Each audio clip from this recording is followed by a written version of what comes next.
Ulikuwa offered any amount?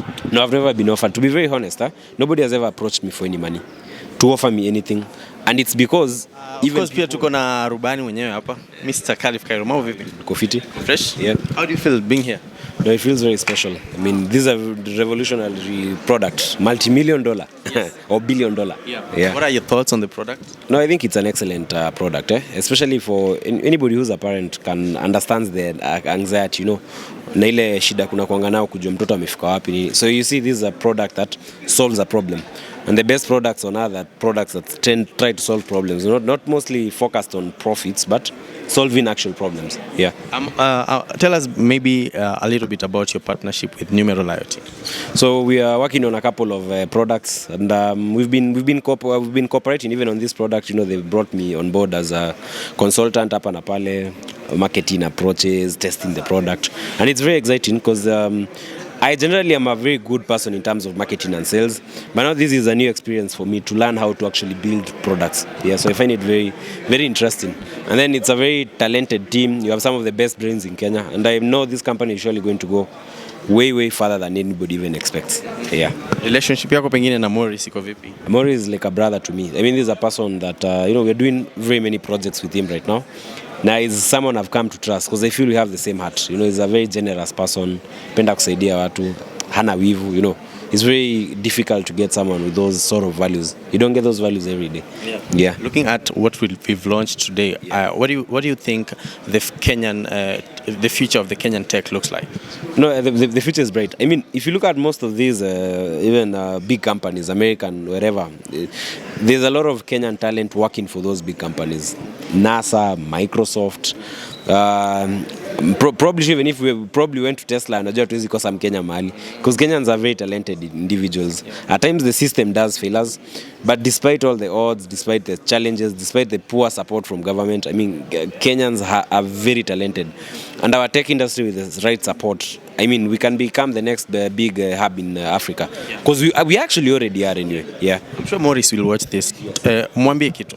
No, bro, continue pushing, continue inspiring. Despite the setbacks, despite the challenges, we only answer to God. So we answer to a higher power. We don't answer to humans.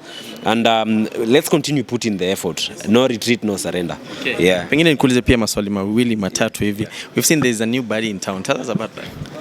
Sasa hata jumpers hizi fanana. Tuambie, there's a new body in town. New body? Yeah. Which one, brother? Tuongela. Huyu mwenye umepost juzi. Mimi sijapost mtu, mimi nilipost mwanadada akiendesha gari.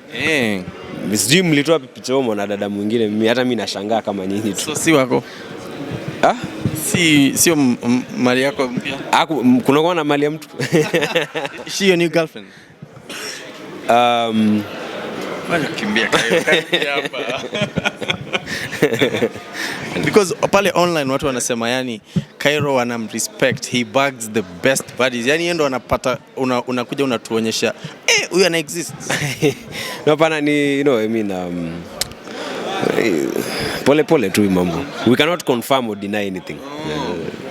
Kwa sababu uko friend zone pale kidogo nini? Sisi wote ni marafiki. Unajua you know with tuna lot with celebrity circles, like tunajuananga si wote, so so iko tu tunaangalia tu bado pole pole. Na pia tuliona kwenye picha zake, tuliona Sera anazilike.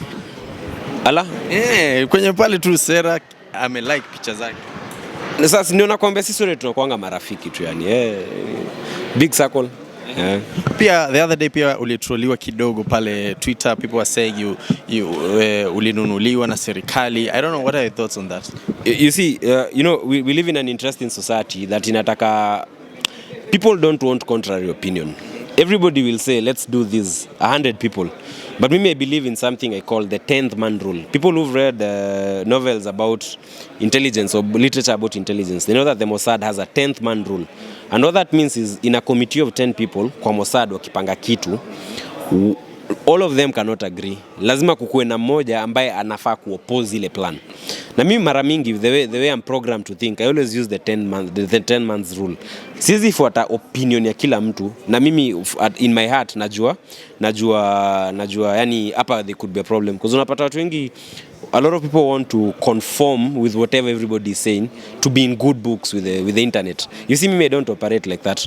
Mimi fame yangu sijapata kwa sababu napendwa. In fact, nimekuja kuwa famous juu Twitter nilikuwa natukano sana.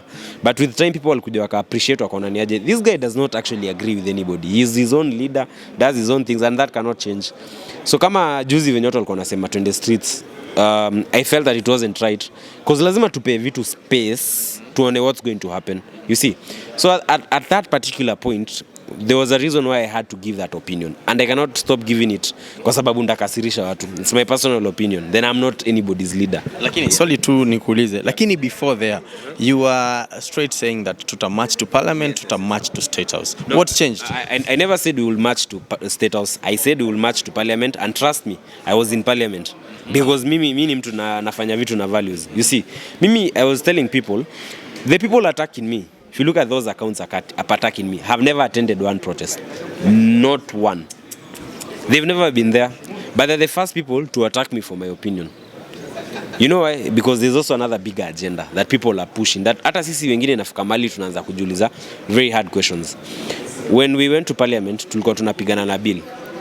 Rais alitoa bill na akatoa cabinet yote, si ndio? Now at that particular point, in my opinion, there was no other reason to continue risking more lives. Kama hii protest watu wameenda Tuesday, people died. What did we achieve on Tuesday?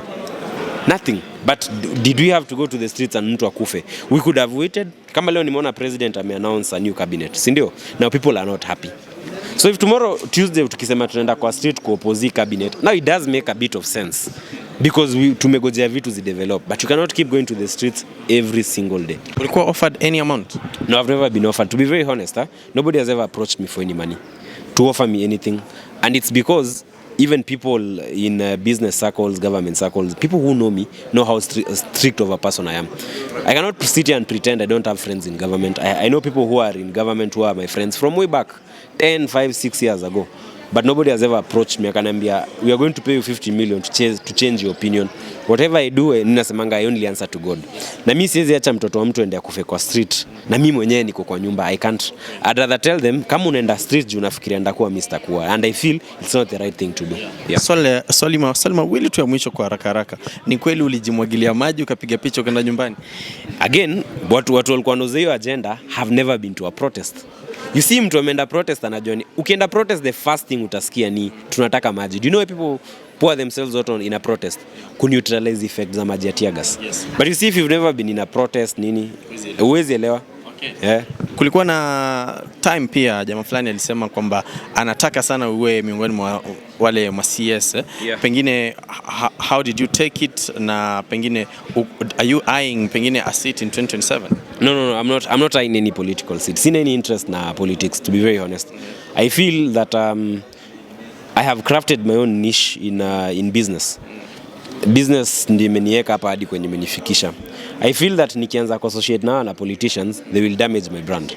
They will damage my credibility, and I cannot go into that system unless tufike to a point maybe 10 years, 5, 7 years, or God knows when tumetoa hii system yote and we have a new breed of leaders that are accountable, that want to do the right thing and are not pressured by populist opinions, because at times the populist opinions are also not correct. So I cannot risk my own reputation kwenda kujoin watu. I can't. Yeah. Na ungepata cheo pengine ya CS, ungetajwa miongoni mwa CS leo, ungekubali?